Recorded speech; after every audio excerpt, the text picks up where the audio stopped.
Good evening, everyone. And how the devil are you on this? Well, it's been quite a nice day, a bit blustery, but it's getting a bit cold. I've got the fire on, so I'm nice and warm in my workshop. I'll bring my worms in so you can see who we've got tonight. And we have Dale from Maple Tree Studios and Mark the Gentleman Hello. Returner. And Hello. we are expecting Andy in at some point. He is just in the house. From finishing work, so he will be in at one point. At some point. And I'll put you guys back in the background, and I'll let you see what we're going to be doing tonight. Yet again, I've got a nice piece of ash on the lathe. It's around about 9 3/4 in diameter by just over 1.5 inches deep, and it's got some absolutely gorgeous ripple going all the way through this. On the top as well, going all the way through. So I thought, yeah, another good opportunity to do some colouring. So tonight I am going to be using Hampshire Sheen Intrinsic Colours. I am going to be using my airbrush, and can I just give people a reminder, if you are going to be using airbrush and you're cleaning out the bottles to change over the stain and everything, wear gloves. You're loony. So we'll get going. I'll be using my Robert Sorby 3/8 bull gouge. Wayne makes these sacrifices so that we can all learn. Yeah. Either that. I mean, I do this so everybody can start extracting you, one of the two. Just laugh at you, yeah, one or the other. Yeah. So we're spinning at just coming up for 1,050 revs. And I'm just going to get it rounded off. We'll start reading out who's in there. Go on then, Dale, you do it. Tommy Dunn, Steve Ash, John F., Lewis the Klondike Craftsman. We have Douglas Munham. We have the ever lovely, missed that one, Terry Bray. We have, like I say, wait a minute, Tommy Dunn's been in here a lot. We have Pete from Twisted Trees. We have Ian Leonard. We have Wood Wizardry by Colin. We have the ever lovely Ian the Monkey Hanger Turner. And that one has well gone to my memory, Ian. I'm sorry of that name. O'Shea Lennon. We have, we've got Mark the Gentleman Woodturner. Quick, someone grab him. He's out again. Escaped. Oh, heck. Where was I? Malcolm Douglas is in. And we've got obviously Matt Pritchard. And Martin at Woody Creations. We have Brian Anderson, Phil Skulltalk, I think, and I apologize if that's wrong, Phil. We're going down the list here. Steve Ash mentioned Steve before. We've got Circular Keith by Wood. We have Matt Heald. We have Maple Tree Studios. Hello. We have Ruby Clear. We have Brian Anderson. We have the ever lovely, as we get down to the bottom of the list now, we have Barry from Woody's Creations. We have Wivey Wood Says. We have Hodgepodge. We obviously have the ever lovely Jeff Christie and Robert Dolman, if I didn't already get it. Ruby Claire's in. Yeah, we'll get Ruby in. Believe it or not, we have Jennifer in the chat. Good evening, Jennifer, and good evening, Ruby. Thanks for popping Jennifer. In. Hello, everybody. Joined us. The Dutch Turner joined us too. Fairly busy list this evening. Quite a few amazingly lovely people hanging out, Wayne. You're currently sitting at a few punters, just the odd 61 or two. Martin from Woody's Creations has just given you a super chat for your PPE glove fund. Cheers, Martin. Alan Waterworth, Colin King, hello and welcome.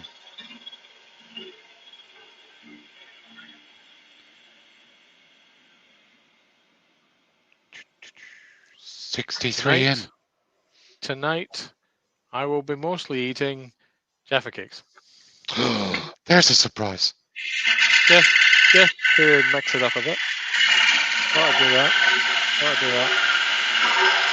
After then, though, when we go in the house, we have actual Tunnock tea cakes made by Tunnocks themselves. None of your false stuff, none of your pretendy stuff. The real deal. and we'll be consuming them.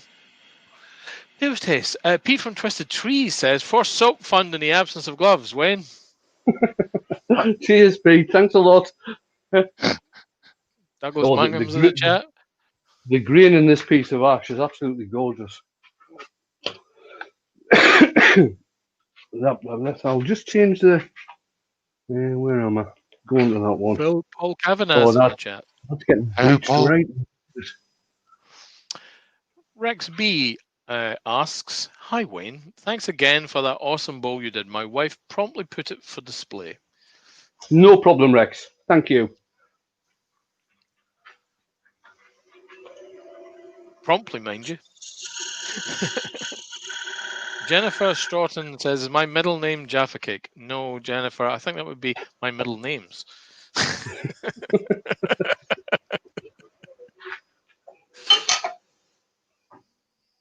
Right. My middle name, my middle name is Consume. Hashtag out there. Jaffa Cake for sale. We are Hi, in Steve. the cup. Yes. Steve's saying the pitch is a little fuzzy, Wayne. Yes, Steve, it is a little bit. Give it a chance to sort itself out. Sometimes there's a little bit of a bandwidth problem as we get going. I haven't got any extra lights on, but this piece of wood is getting bleached out something chronic. Certainly on the camera I'm looking at anyway. Monday Craftsman says the middle of his body is mostly Jaffa Cake. You know what, Lewis? There may need to be a Photoshop event that illustrates that. Wayne's internet hamsters are just having a bit of a wreck. Hashtag Jennifer Stroughton says, hashtag Wayne for whiskey. Whiskey for Wayne. My bad. Yeah, I can live with that one. Got to be my favourite tipple after red wine. I've got to say, I know this is a personal message to Lewis, Klondike Craftsman. I know I messaged you last night and told you that bowl was beautiful. I watched it again today, and it's still just as beautiful. I've never seen grain pattern in a bowl like that before. If anybody gets a chance, check out Klondike Craftsman's latest creation. It's beautiful, properly stunning. Dale, total touch, no time for the half moon. Damn right, sir. Harold Golden says, question, is there an advantage to applying intrinsic colours with an airbrush rather than rubbing it in? To me, it goes on more even.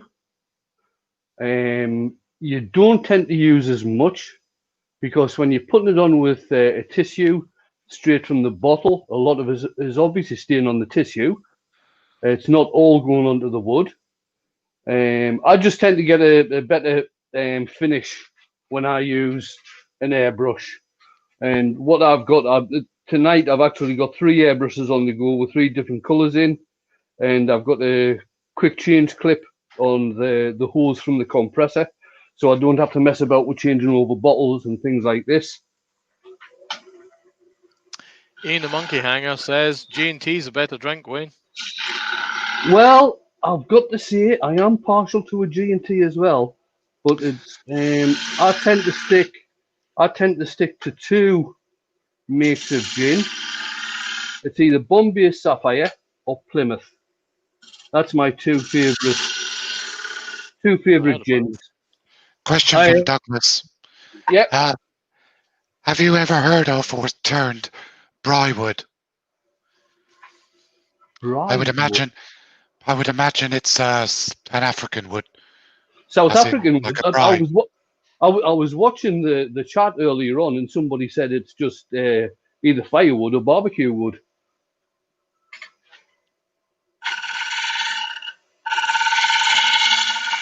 Steve Ash adds, it's also known as camel thorn or giraffe thorn. It's a type of acacia. All right, okay. In which case, no, I haven't.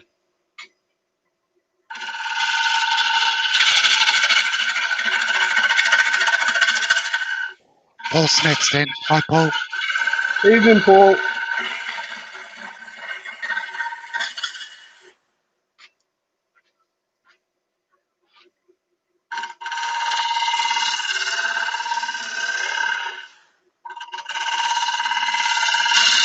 Guy Lenehan says, I think someone could open a restaurant where instead of piano player, you have a wood turner because food seems to go, Tony. Might not be wrong there. Wood Wizardry by Colin says, Ian, try it with bitter lemon. The Clonside Craftsman says, hashtag I'm not fat, I'm preposterous. Paul Smith says, good evening, Wayne and everyone. Good evening, all. Ian the Monkey Hanger says, hi, Colin and Sister Careful. He's going to kill you one of these days if you carry on calling him that. Well, it says what it says. Ian the Monkey Hanger Turner. Oh, is that what it says? That's what it actually says. I'm not just saying. That's what I said. That's the best channel name of the night. I thought it was you extracting the urine out. Well, I mean, I have shortened it to the Monkey Hanger. I'm not going to lie. I have shortened it to the Monkey Hanger. I did drop the Turner part for a little while there, but it's absolutely what it says, sir. No. I mean, Sunderland's a beautiful place. Interesting colours for a football team. Sunderland. Right, for those of you in the chat who don't understand what monkey hangers are, there's a town in the northeast of England called Hartlepool. And in the 19th century, there was a shipwreck off the coast of Hartlepool. It's on the coast, it's on the North Sea. There was a shipwreck off the coast, and the only survivor was a monkey. And obviously, the townsfolk tried to question this monkey, and they didn't get any answers. So they immediately thought, oh, this is a French spy, so they hung it. hence the name Monkey Hanger. Speaks volumes.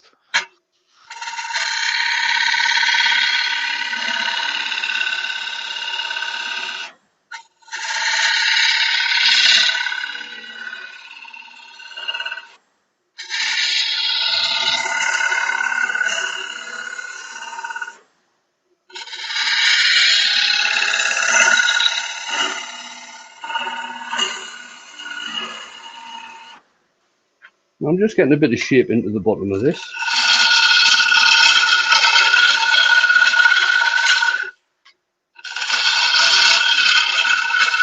Baz is in. Bonjour, Baz. Good evening, Baz. On petite baguette, mon chou. Bonjour, buddy. Parlez-vous anglais, s'il vous plaît? Baz made a huge mistake today. He put some photographs into the group chat of some spindles with spirals on that he'd acquired or been given. If that had been me, I wouldn't have put photos up. I would have shown the photos and said, this is what I've just finished. Those 60s then.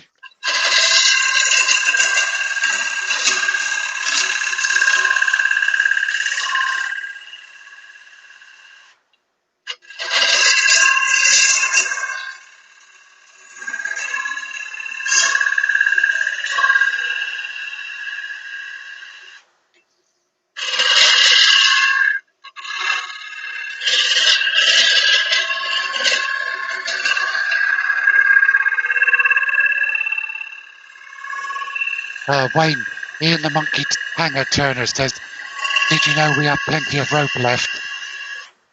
Sorry, he said what? He says, did you know we have plenty of rope left? Even the mascot for the football team? Yeah, I suppose you can call it the football team. Oh, dear Lord. Even the mascot's a monkey.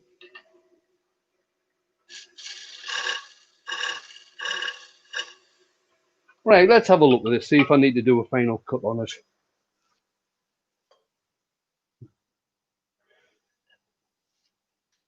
No, that's fine. That's grand. I'll get this sanded up. I'm not liking. I wonder what I can do about this camera. Bear with me a second.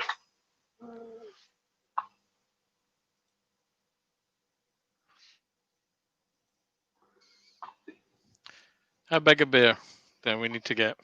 Huge. like a Rangers supporter who's been on the deep fried Mars bars for a month kind of size.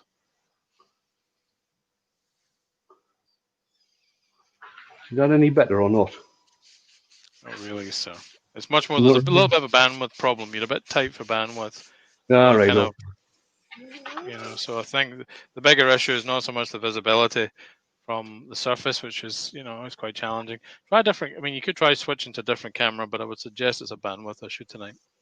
Okay, let's just check something else. While he's away, let's all hide. Yeah. I'm going to hide over there behind the VB36. Where are you going to hide, Mark? I'm going to hide behind my box of wood offcuts. The place not to hide, though, is behind the wood burner because it's bloody warm back there. Oh, it is. It's even warm, isn't it? God, my. I had my jumper on earlier on. I thought, well, that's coming off. Benjamin and Mo Valley Maker are both in. Hiya. Good evening. Mo Valley Maker is saying, you've got to respect a nation. I thought it was a good idea to deep fry a Mars bar. I agree, sir. Yeah. And you've got to remember, it is covered in batter, though. Peggy can clear put turning thin. Sorry, Peggy, I said that just as he started drilling.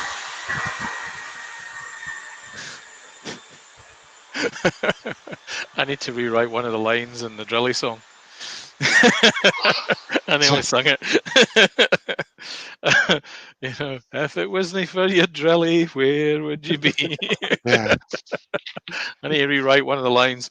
Wayne, Peggy from PF Wood Turnings in. Oh, hi, Peggy. How are you? Nice to see you.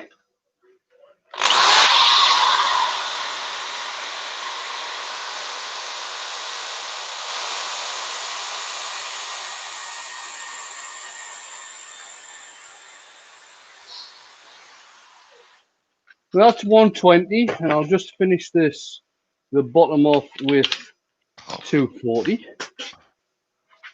It's all down there. Oh, airbrush.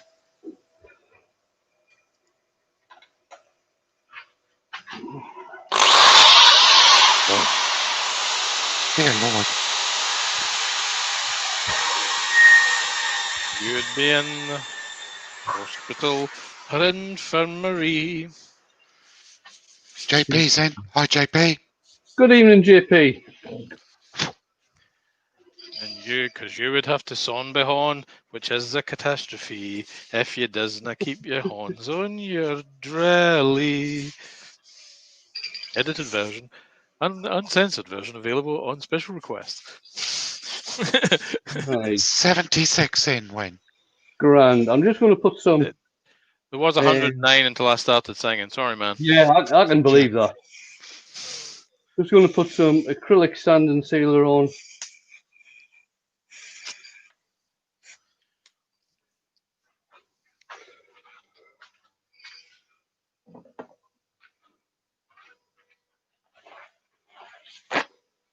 Just wipe off the excess.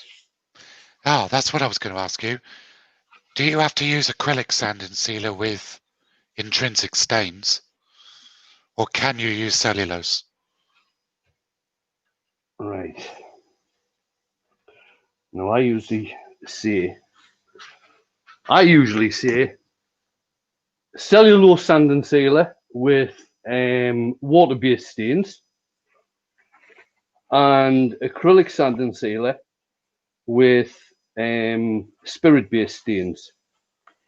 Because what can happen is that using cellulose with spirit can actually make the stains run. But you will find that Terry from Chestnut says it doesn't really matter. And I think if you have a look at the chart that you can download from Chestnut products, I think it says the same on there. But I still tend to go with, if I'm using water-based stains, I will still tend to go with cellulose sand and sealer. Right, so that's the Yorkshire grit on. Couple of things out in the chat. Pete from Twisted Trees declares 76 in and only 25 thumbs. Perhaps we have the rest of French spies. Oh wait, was that Yorkshire Grit? Yeah, it was. Yep. Oh my. Do it. I mean, do I? Do it. Do it. Oh heck. You've already sung one. I forgot the words. No. If hands that feel pity can be soft as your face, with light brown Yorkshire gritty. I had to remember the words there. I'm Yeah. too busy What worrying I'm about. doing now, I'm rubbing the Yorkshire Grit in using the same piece of paper that I applied it with. And you keep on rubbing the grit in until the abrasive part of the paste breaks down and gets finer and finer and finer. For this part of it, spend a couple of minutes with it. Try and get your lathe down to 250, around about 250. Now, I know a lot of people out there who have lathes where the low speed is 500. If your low speed is 500, obviously go with that. We'll spend a couple of minutes on this stage, then get a clean piece of paper, turn the speed up a bit, and still work it in. Ruby Claire's asking, why the sanding sealer? Why the sanding sealer? Right. Whenever, right, sanding sealer, what it does, it actually makes the parts of the grain of the wood stand up. So when you knock the sanding sealer back, it gives a finer finish. I don't tend, when I'm using Yorkshire Grit, I don't tend to knock back the sanding sealer because Yorkshire Grit is an abrasive. So that's actually knocking it back anyway. Plus, if you don't use sanding sealer with Yorkshire Grit, what happens is that the oil, Yorkshire Grit's made up of mineral oil, beeswax, and rotten stone. So what tends to happen is that the oil, which is used as a lubricant, just tends to soak into the wood. If you do happen to do that and you don't put the sanding sealer on first, what you can do is just put a second coat of Yorkshire Grit on, and that works just as well. We've got Mountain View Turn-In and Wacky Works Workshop both in. Hi, MBT. Hi, Wacky.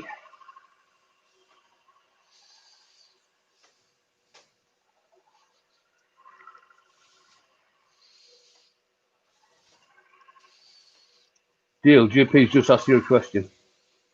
One about, all right, let me have a quick look. Is it anything to do with food? Yes, it is. Mark had answered it. Mark had answered it. Sorry. Yeah, I did, but he's just ignoring me. Dale never answered my question. I'm hungry. I can't decide. Look, it's really simple. It's got to be a shish kebab, chicken shish kebab, and cheesy chips. It's a Wednesday. It's got to be. It's got to be. Ideally washed down with a couple of bottles of Corona or San Miguel. Definitely a Wednesday. Definitely a Wednesday evening sort of. Definitely a Wednesday evening sort of treat. Terry Bray's going with fish chips, pickled egg, and mushy peas. There you go. But that means you've got to go out and get it. Jamie, I used to weigh 24 stone. Do you not think I used to be an expert in food? Just because I can't eat it now doesn't mean I can't remember what it was like. So that's the Yorkshire Grit done its job. It's finished nicely. And as a finish, now Yorkshire Grit isn't really a finish. You can use finishing products over the top of it. And a lot of people say that you can't use colour over the top of it. I have. If you want to use any sort of colour over the top of Yorkshire Grit, because once you've used it, if you use the Yorkshire Grit properly, all the abrasive is gone. So you're basically left with the remnants of the beeswax and mineral oil. So if you actually clean the wood with methylated spirits or denatured alcohol, you're actually wiping off or cleaning off any wax or oil that's left on there. It is an abrasive at the end of the day, Yorkshire Grit, and the main reason for using it is that you don't produce any dust. It's like a liquid sanding system. So it doesn't really matter, as it's not a finish, it doesn't matter if you actually clean the remnants off with methylated spirits. So you can actually do that, and you can stain or paint over the top once you've got it cleaned off. Hi, Steve Jobbins. Hey, Steve. So that was microcrystalline wax I used there. It's a nice hard wearing wax, and it doesn't tend to show up fingerprints on pieces that get handled a lot. So there you go. That's better. That's showing it off better. Harold Golden's asking me a question. He says, "It seems to me that your voice is improving over time. Is that a side effect of earworming?" No, it's a side effect of having a very good microphone. No, it's not. Harold, the truth is he's gone down from 39 bottles of whiskey a day to 28. As he continues to wean himself off, it will improve tremendously. But I feel we may be reaching a dead end on that particular journey, and his voice may have improved to its maximum level. Right, I'll just get this top cleaned off. There's a fair bit to come off the top.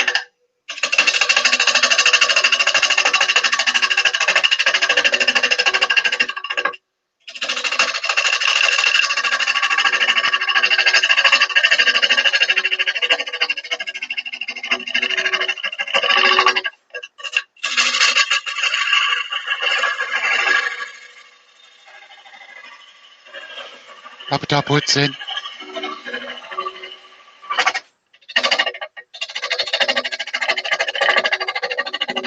Oh, Jennifer Stroughton's in. Hi, Jennifer. Jennifer was in earlier on. You sure this is the real Jennifer? Would the real Jennifer Stroughton please stand up? JP Woodwork has inquired, as is his wont to do. He's inquired when is this a practice piece? It may well, JP, may well be. It all depends. If I get a few more sales in the shop, I might have to go to the shop. Thanks for the super chat as well. Golden asks, so will Mark be ready to sing opera by the time he hits one bottle of beer on the wall? I think so, but it may take a decade or more. My professional singing days are over. He's quite into his whiskey, so it may take a bit of time.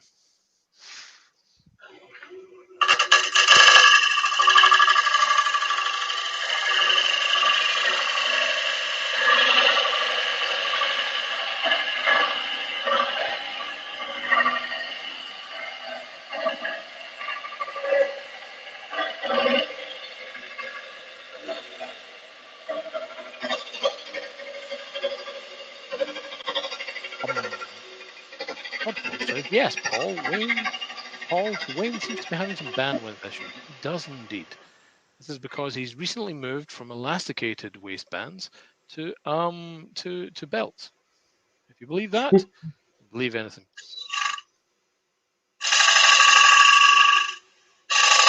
Yes, he has given you a $3 super sticker. Thank you, Peggy. Is of a small pair. This may be sort of him pointing at myself and saying I'm pear-shaped, but I don't know. And he's giving you a thumbs up. It's those new gates, Wayne. It's hindering your internet. That's probably what it is. The default gateway is now closed. I know about ID will understand that, but I hope. Out in the chat we have Kazam. Evening, Cuz. Hi, Cuz. Right, I've got a bit of tear out with us going in from the outside towards the centre, so I'm going to make just one cut with my smaller, very sharp bowl gouge from the centre towards the outside, just to get that cleaned up. Out in the chat, Rubber Dubs in. Hal Golden says, they say that wine improves with age, but I improve with wine, especially my singing. I feel, Harold, what's happening there is your hearing is deteriorating, and perhaps the singing is not quite as fine as you hope. That was true in my case. And I thought, when I've been singing, I feel that I can sing very well rather than be a torture to anyone in the vicinity. 81 and win.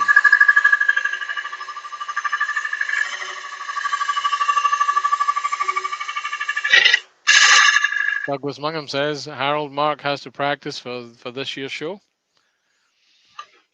I can't. Right, I'm going to be sanding again, so Drilly's going to be coming on again.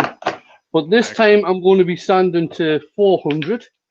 Whenever I do any sort of paint work, any staining, anything like that, I always go to at least 400. A lot of people tend to think that turners who do the colouring to mask their mistakes. When you colour anything and you've got mistakes in there, it actually highlights them. It doesn't matter. Sharp relief. Alex Lambie's in. Hi, Alex. As a scroll sawer, when I do a lot of painting, you know, when I see my defects writ large, when they're painted more so than they are when they're just wood. The minute you add stain, the minute you add paint, it just brings out the defects. And this is true when you colour bowls. Any wood, in fact, I think is true when you colour. Yeah. Them. In fact, even when you do bodywork in car, it shows up even more.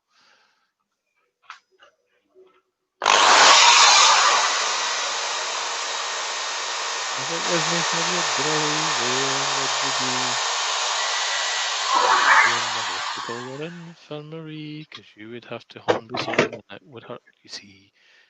If it was nice for you, you better keep your on your drilly. There we go. That'll do. I thought my finger was going to be feeling worse than it is. Is it broken, do you think?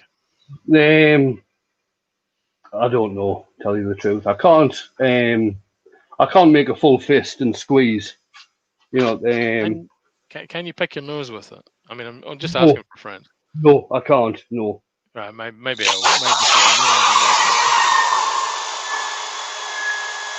Paul Lockwood says, how can you have mistakes on scroll saw work highlighted? Very easily. Trust me. Next live I do, I'll point them out.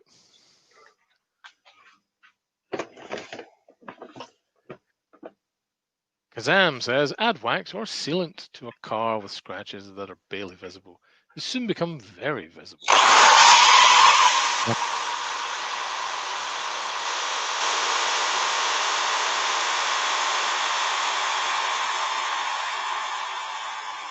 Hodgepodge is saying Drilly sounds extra rambunctious today. Yeah. I actually used the new drill when I was doing the gates and nearly killed it. Ah. You've got previous for that. Dead or alive, you're drilling with me. Yeah, it was it wasn't like drilling 4-inch screws in. I'll give him a big 2.5 kilo drill for that kind of madness. Yeah, well, I've got the big drill as well, but I actually used the big drill for drilling the hole in the ground to put the locking post. Can't remember what they're called in there. Wayne, PF Woodturning asks, what sharpening system do you use for your gouges? I use the Robert Sorby Pro Edge, Peggy. One of the best things I've ever bought apart from the lathe. Yep, same here.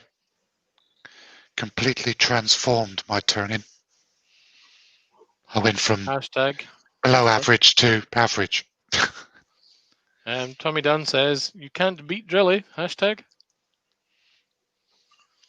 JP Woodwork says, you must be a good wood turner then, Paul. You haven't done enough scroll saw work to know about it. Laughs. Right, so that's just cleaning the grain out. All the dust out of the grain, I should say, using, again, methylated spirit or denatured alcohol. So I'll just give that a quick blast with the hot air gun just to get it dried.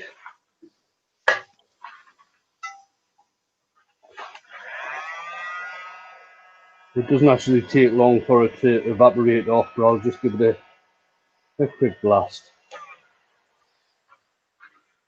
The other thing to remember is when you're using a hot air gun for drying any sort of stain or paint, always remember to start it up to blow away from the piece of work you're working on before you aim it at the piece of wood. Otherwise, you're just going to get your paint full of dust. I see. Yes, yes. Right, I'm going to turn this down to its lowest speed. I've got this set on the higher ratio, so the lowest speed I can get on this is about 150. And what I'm going to do, I'm going to put a coat of black intrinsic colour on, and hopefully you'll see why when I put the other colours on.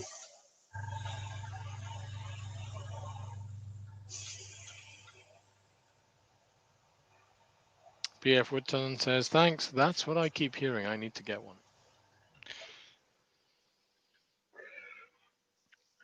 Also awesome for sharpening your chisels. Something beautiful. Yeah, Barry's Wood. Sorry. Barry's Wood Creations asked, Wayne, do you use a maker's mark on your pieces? No, I did get in touch with a guy not so long back to have one made up, but he hasn't got back to us. I do have an old one that I had made up, which is a very, very basic one. It's just, don't know if you can see that, WTW, that I just heat up and do the bottom of the balls with. Unless somebody actually requests a signature, which, God, I forgot his name, who bought a bowl not so long back, which I sent over to Rex. Yeah, Rex requested that I put the signature on and the type of wood. So I put the signature, the date, and the type of wood, and just wrote that on with a pyro machine. Martin's offering or dry it using the Pat Carroll method. I'm not familiar with the Pat Carroll method. No, neither am I. What does Pat do? Moving on from there while we wait for the reply, Hal Golden says, I would love to know the part of the tree that piece came from. Been cutting down neighbours' trees to get turning wood and haven't seen anything like it. Running out of trees, neighbours are angry. Right. Now, Pete made a comment a few weeks ago about the ripple effect, and what Pete said, that's Pete Ravenscroft, that's in Twisted Trees. What he said was a lot of ripple forms with the tree being moved by the wind. This particular piece of wood came from very close to the center of the tree. If you just hang about a wee second, and I'll show you another piece. Martin at Woody's Creation says Pat Carroll sets fire to the spirits. Oh, right, well, yeah, so does Jimmy Clues. That's what Jimmy Clues does as well. But that would be very difficult with this because it's water-based, it's not spirit-based. Right, if you see that, okay, that's a hunk of ash from the same plank, and there is the pith. So that's the center of the tree. And what I tend to do is split these down the middle with my bandsaw, because I tend to process a hell of a lot of my own blanks. But usually you'll find ripple coming because the outside of the tree is going to be affected by the wind more, I would think, than the right at the inside of the tree. So you're going to get the ripple effect more towards the outside of the tree. Right, that's dried. So what I'm going to do now is sand this back.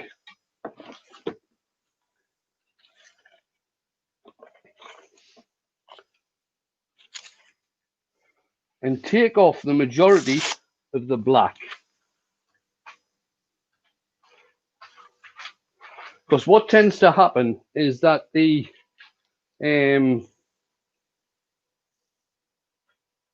some of the black will get left in part of the grain.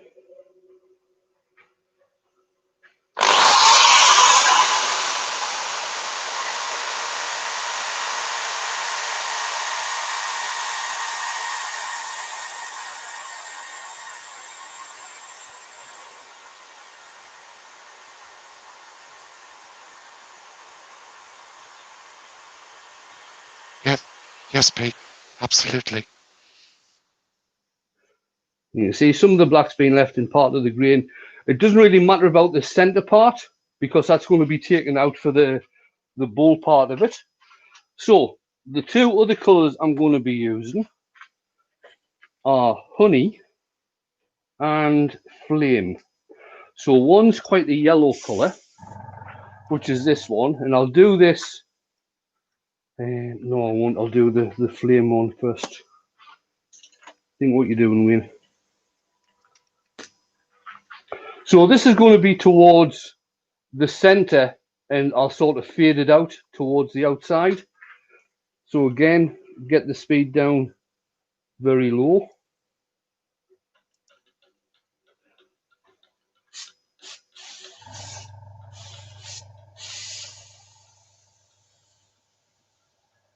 And pull that back like that. And then with the honey,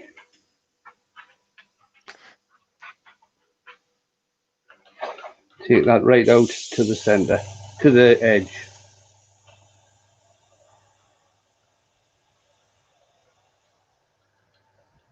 And the reason I'm sort of spraying from here out that way is that if I was to come in this way, I might get some overspray that goes on the bottom. But going from sort of the far side of the bowl towards the outside, you don't tend to get that overspray on the bottom. I think I want a little bit more of the flame.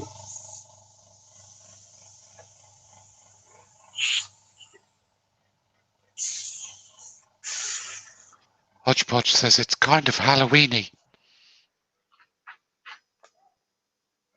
Let's have a see if you can see it. That's sort of the effect that I'm looking for.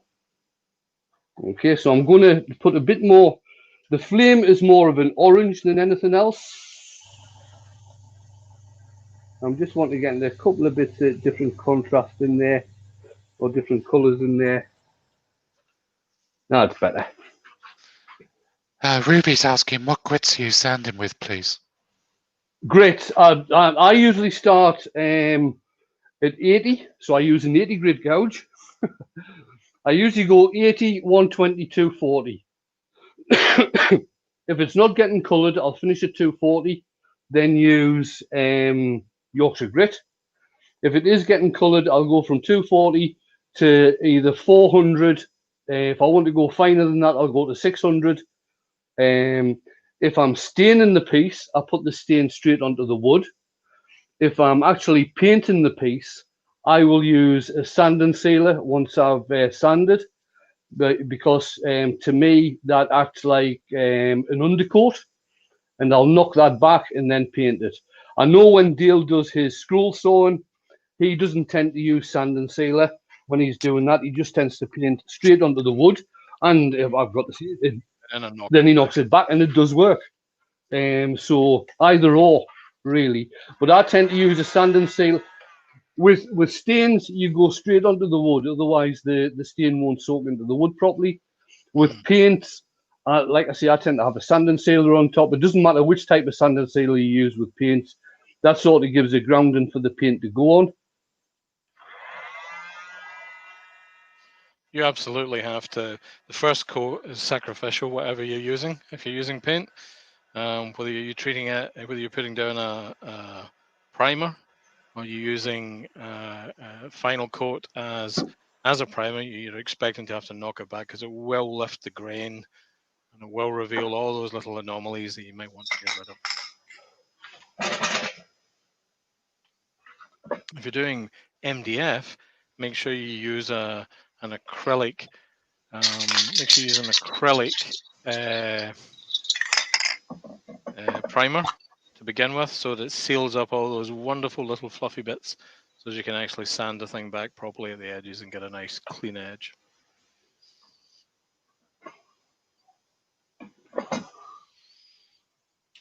I've done a bit of painting of MDF. Yeah.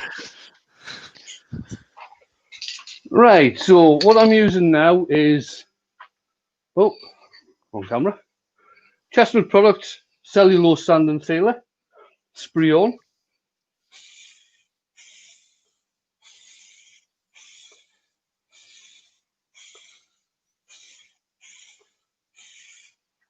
I'll just turn this right down. Now, I'm not going to use the hot air gun on that because I've had some bad experiences using the hot air gun on sand and sealers and paints and things like this because I tend to go too much and it starts to bubble everything. So I'm just going to turn the lathe on. We're at a slow speed. And we'll just let that dry off. And then all I'm going to do tonight is put on just a wax. Sorry, I'll do the dish. I'll clean the dish out. And then I'll put on a wax. For drying things like this, Paul Lockwood and I, and I've mentioned this before, Paul Lockwood and I had a bit of a conversation when he was up at the workshop a wee while ago. And if you imagine when you hang the washing out to dry outside, if it's a cold day and it's windy, it's still going to dry. It's the actual air movement that's drying it, not the heat of the sun. So that's what's actually drying the sand and sealer here. It's the air movement of obviously the piece turning that's drying it. I don't need to have the hot air gun. Now, if you are going to feel the piece to see if the cellulose sand and sealer is dry, obviously do this where it's going to be sacrificial. So the center is going to be sacrificial. That's grand. So what I'll do, before I knock this back and put some wax on there, I'm going to give it a further chance to dry by clearing out the bowl. Matt Elder saying he's caught a bit of the ripple discussion coming from the wind. What I understand was the ripple comes from compression in the tree, from leaning or underside of a branch. There you go.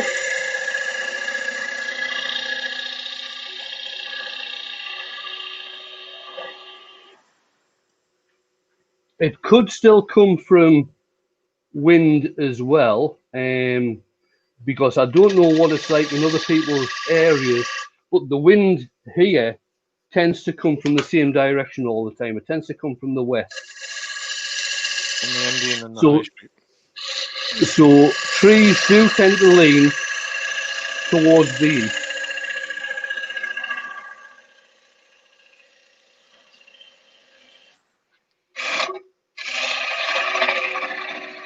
So I'm making a fairly small bowl in the center of this because it is purely decorative. Is the other camera broken, Wayne? Sorry? Is the other camera broken? We're still looking down from the tailstock. Right, okay. There you go. There we go.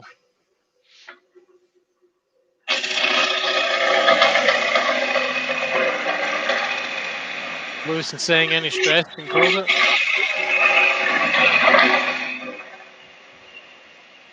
Yeah.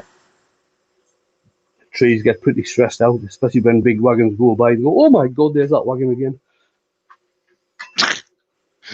Here's those little blighters from down the village going to climb me again. Oh, I feel very said the tree.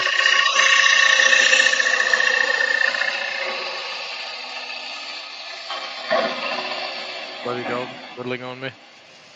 If they get stressed by trucks going past, how do you think they feel when somebody walks up to it with a chainsaw?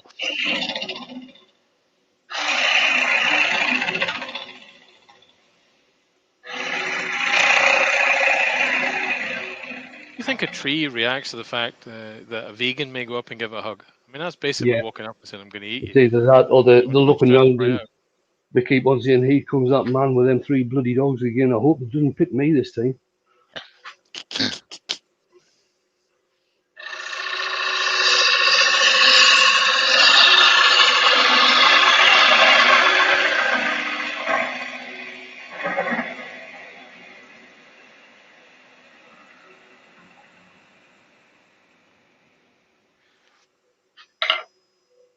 Harold, you're a man of particularly strange tastes if you don't like raspberry ripple ice cream.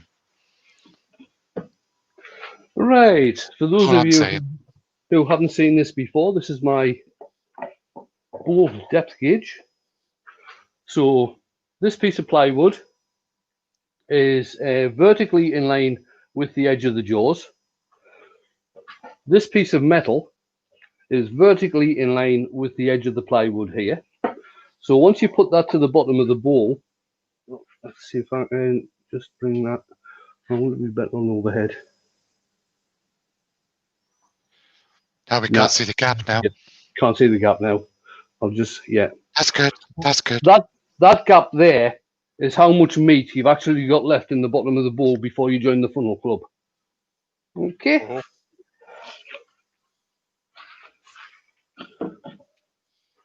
So I'll leave that at that. Muscle Car Appraisals just joined. Hello, Muscle Car. Good evening. How are you? Welcome.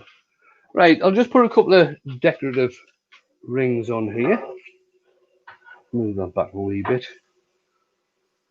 I'm going to put one right at the edge here where I've sanded a bit of the black. And I'll put one right at the edge of the dish.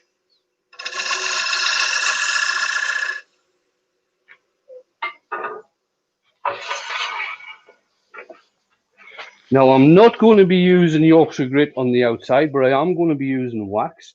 So what I'm going to be doing, I'm just going to knock this back. I'm using a piece of Scotch-Brite. I'm using the orange one, which has got the equivalent grit of around about 1200. So that's just to knock the sand and sealer back. That's all I'm doing there. And obviously getting rid of some of the wispy bits, if you like, from where I did the decorative rings there. Need a bit more on this one.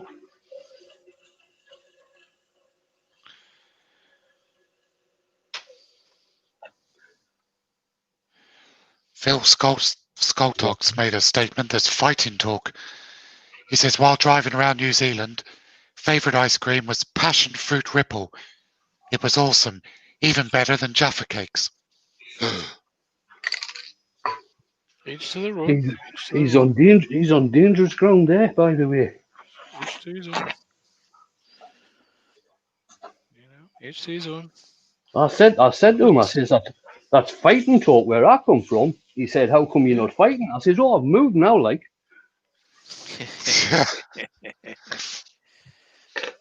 Well done, that man. I approve. I says, well played, that man. I'm just putting Yorkshire grit in the middle. Is he on the television? I think he is. I've seen him on the telly. Sounds like he's on the television. Should I tell the dwarf joke? No. It's not 9 o'clock yet. No, I better not. I realise there's only a lot. I realise there's only a little bit of time. But you shouldn't tell the dwarf joke. I might upset some people if I tell the dwarf joke.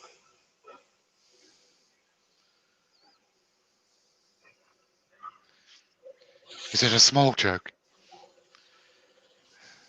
Oh, I'm sorry, that was bad. I was avoiding it. I didn't say it wasn't me. I didn't say whatever it was at the time. It didn't happen. And just finish the whole piece off with some microcrystalline wax.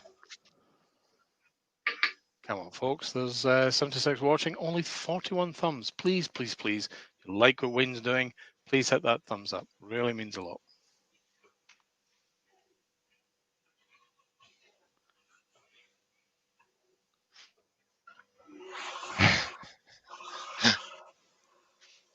I want to understand what Snow White's doing about the fact that, from a COVID perspective, there's 8 people in that house. Yep, 2 of them got to leave. Yep, it's not a good situation.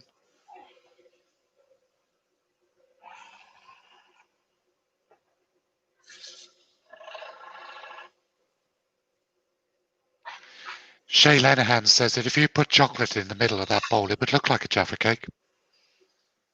That's a point. Right, so there we are, guys. I'll bring my stool back, change cameras, take the piece off the lathe, Ooh, and let you have a look and see what you think. most splendid.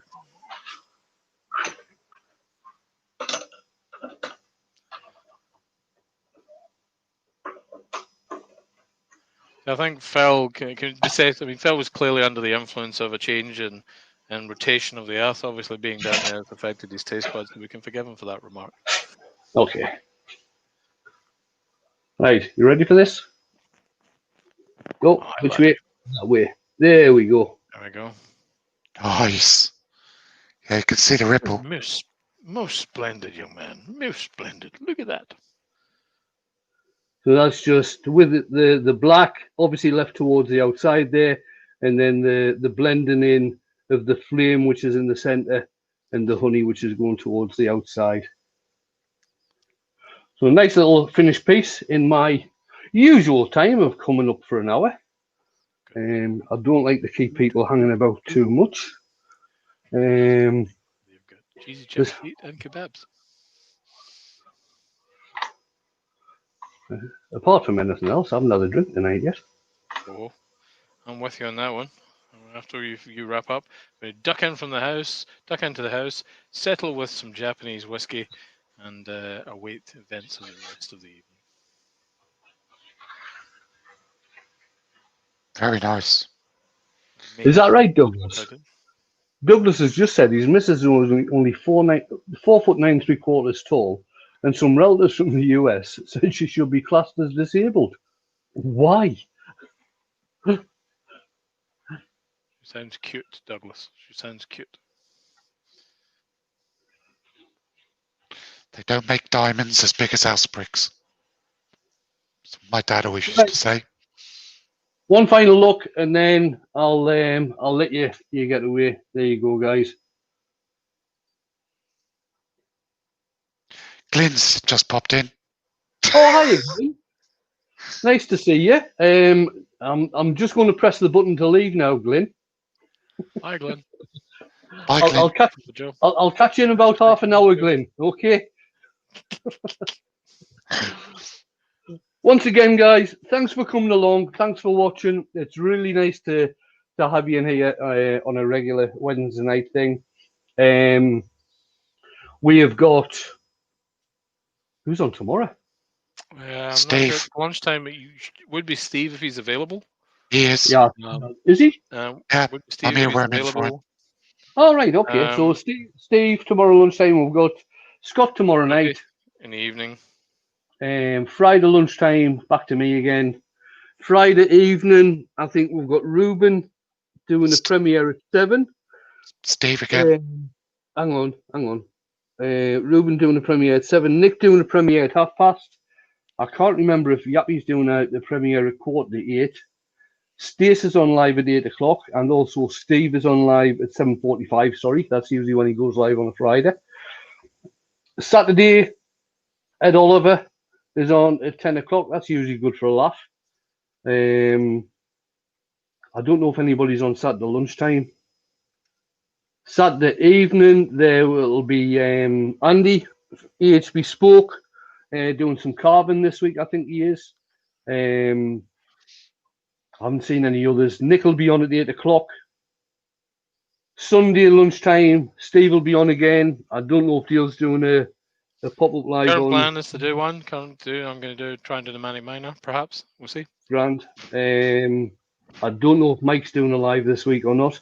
He might be knackered because it's his first week back at work since March. This week is. And we've got the International Podcast Makers International Podcast at 9:30 on Sunday. JP Woodworks will be having a premiere at 11 on Sunday. Caitlin the Cat will be having a premiere at 11:15 on Sunday. Then we're back to me again on Monday lunchtime.